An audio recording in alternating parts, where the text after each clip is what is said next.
This story follows a highly intelligent boy who excels academically but struggles socially. He avoids people, doesn't talk to anyone, and has no friends. Concerned, his parents come up with an unusual plan. They hire a girlfriend for him. What happens next is completely unexpected. Meanwhile, we meet Maddie, a hardworking bartender and cab driver.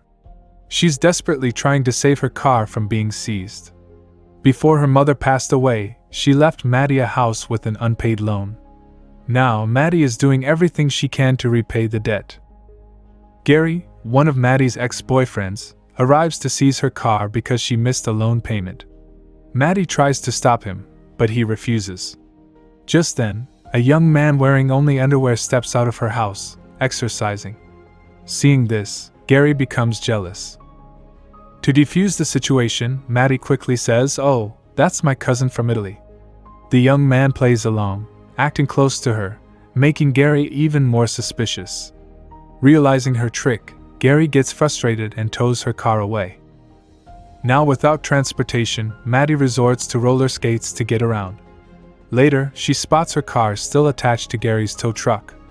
She jumps in, trying to drive off, but forgets to detach it. When she hits the gas, the car doesn't budge. As Maddie tries to drive away, Gary catches her and takes the car back, leaving her frustrated. Upset, she visits her friends, Sarah and her husband, Jim, and vents about losing her car and struggling with her bank loan. Sarah tries to help by searching for second-hand cars online, but Maddie sighs, saying she's already looked everywhere with no luck. While browsing, Sarah stumbles upon a surprising ad. A wealthy family is seeking a young woman, aged 20 to 25, to be a companion for their shy, intelligent 19-year-old son, who struggles socially and has no friends. In exchange, they are offering a brand new car to whoever can help him gain confidence. At first, Maddie hesitates, thinking she might be too old for the boy. However, after discussing it with Sarah and Jim, she decides to give it a try. She desperately needs the car, and this might be her only opportunity. She skates to the wealthy family's house, where she meets the boy's parents. They explain their concerns about their son, Percy. "Our son is 19, highly intelligent, but socially withdrawn. He avoids people, never goes out, and has no friends. He spends all his time watching short videos on his phone. We fear he won't adjust to university life next year." Maddie listens carefully and asks, "So, what exactly do you want me to do?" The parents respond, "We need you to help him socialize and build confidence. Once we see progress, you'll get the car." But Percy must never know this was arranged. Maddie agrees to the deal and heads to the shop where Percy works part-time. Dressed in a bold red dress, she tries to catch his attention by pretending to adopt a dog.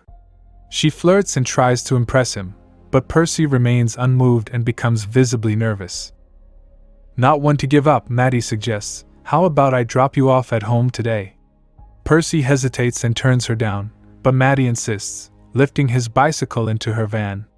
Left with no choice, Percy reluctantly agrees to go with her. As they drive, Maddie jokingly says, "What if I kidnapped you instead of taking you home?"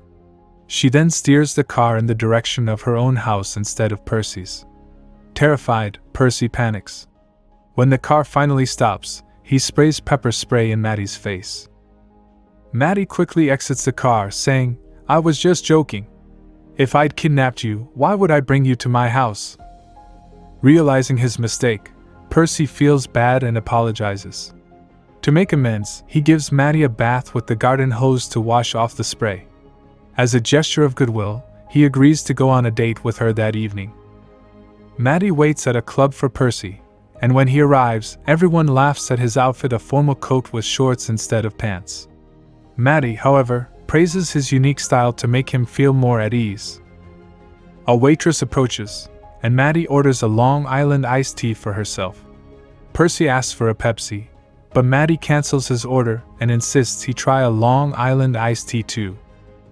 As they chat over drinks, Maddie's ex-boyfriend, Travis, suddenly appears.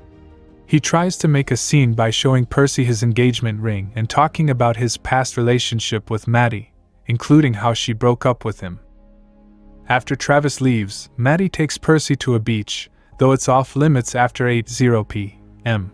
Percy hesitates because he can't swim, but Maddie encourages him.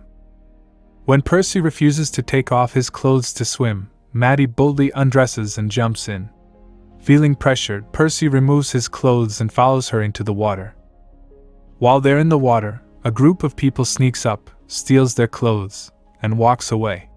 Furious, Maddie storms out, still in her swimsuit, and confronts the thieves. She manages to retrieve their clothes after a brief scuffle. Returning to the water, Maddie tries to get closer to Percy, but he feels uncomfortable and says, "I feel strange doing this. I don't really know you yet." Annoyed by his response, Maddie storms out of the water and heads to her car, ready to leave. Percy tries to follow her, but Maddie refuses to let him in. She throws his clothes out but keeps his phone, forcing him to cling to the car without any clothes on. Despite his protests, Maddie drives off, with Percy hanging on. The situation escalates when the police notice them and start chasing. In an attempt to escape, Maddie drives recklessly, narrowly avoiding a major accident as a train passes by. Later, they arrive at Maddie's house. Trying to lighten the mood, Maddie plays music to attract Percy's attention, but he still doesn't fully understand her intentions. Suddenly, Percy starts feeling itchy and notices rashes on his skin. Maddie helps by applying medicine, and while doing so, they begin to talk. Percy apologizes, saying, "Maybe it's my zodiac sign acting up, but things just didn't work out today. Let's try again tomorrow." Maddie agrees. The next day, Maddie and Percy meet again. They visit different places, have fun, and spend quality time together. After a while, they sit in a quiet spot and share a heartfelt conversation. Maddie opens up about her family, revealing how her father never accepted her. Percy listens attentively, and after some time, they share a kiss. Later, they meet Percy's friend, Jody. Jody and Maddie chat briefly, but when Percy steps away, Jody pulls Maddie aside and warns, "What are you doing with him? He's just a kid. I know girls like you. Don't think his parents' money is his. If anything happens to Percy because of you, I won't let it slide." In the next scene, Percy and Maddie dress up and go out for dinner. At Maddie's encouragement, Percy gets on stage, plays the piano, and sings a song. His performance impresses the crowd, and they cheer for him. Afterward, Percy's friend Natalie invites him to a party, saying, "It's going to be so much fun. We'll both be at university soon." Percy, excited, agrees. After Natalie leaves, he tells Maddie, "She's such a nice girl. We'll go to the party, and I'll also get my driving license." With a smile, Percy adds, "I'm getting a license so I can drive myself on weekends and come meet you." His words show how deeply he's starting to feel for Maddie, and she begins to realize this as well.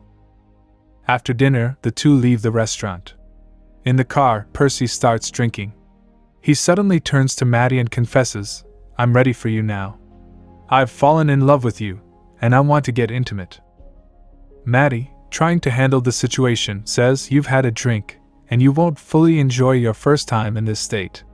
Let's save it for another day." But deep down, Maddie feels guilty. She remembers the deal she made with Percy's parents, that she's only with him because of an agreement.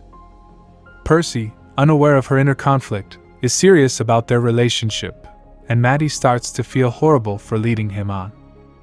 The next day, Percy excitedly tells his parents, "I'm getting my driving license now." They're thrilled, but then Percy drops a bombshell. "I have a new girlfriend named Maddie. I don't want a long-distance relationship, so I've decided I'm not going to university anymore. I'm grown up and can make my own choices." Percy takes his dad's car and drives off. Afterward, his parents call Maddie to remind her of their arrangement. The deal was you'd get Percy to go to university in exchange for the car. "You can take the car now, but make sure he still goes to school." Percy overhears an entire conversation between Maddie and her friend through the car's operating system. He feels hurt and begins to doubt if Maddie's feelings for him were ever real. Despite knowing the truth, Percy invites Maddie over to his house and introduces her to his parents. During dinner, he sarcastically comments on her age and abruptly walks away from the table. Furious, Percy takes the car, with the help of a friend, and crashes it into a tree. Once home, Percy storms into his room and asks Maddie to get intimate with him. Maddie agrees, but it's Percy's first time, and it doesn't last long. He becomes short of breath. Afterward, he coldly remarks, "A tree has fallen on your car." Maddie quickly realizes that Percy knows about the deal. Percy, angered and disappointed, says, "I thought you really liked me, but I was just a joke to you." Maddie, upset, tries to explain, "No, Percy, I do like you. The deal was only to save my house, but I truly care about you and love you." Despite her explanation, Percy angrily tells her to leave. Heartbroken, Maddie returns home, filled with guilt for hurting Percy. Meanwhile, Percy falls back into his old routine, playing games and watching short videos. Eventually, Maddie gathers the courage to meet him again. She says, "Our friendship was real. I'm sorry for what I did to you, and I've been cursing myself for it." Maddie chases after Percy, desperately trying to talk to him, but he remains angry and refuses to listen. He gets in his car, and she stands in front of it, blocking his way. "I just want to talk," Maddie pleads. "I don't care about you anymore. Leave me alone," Percy coldly replies, starting to drive.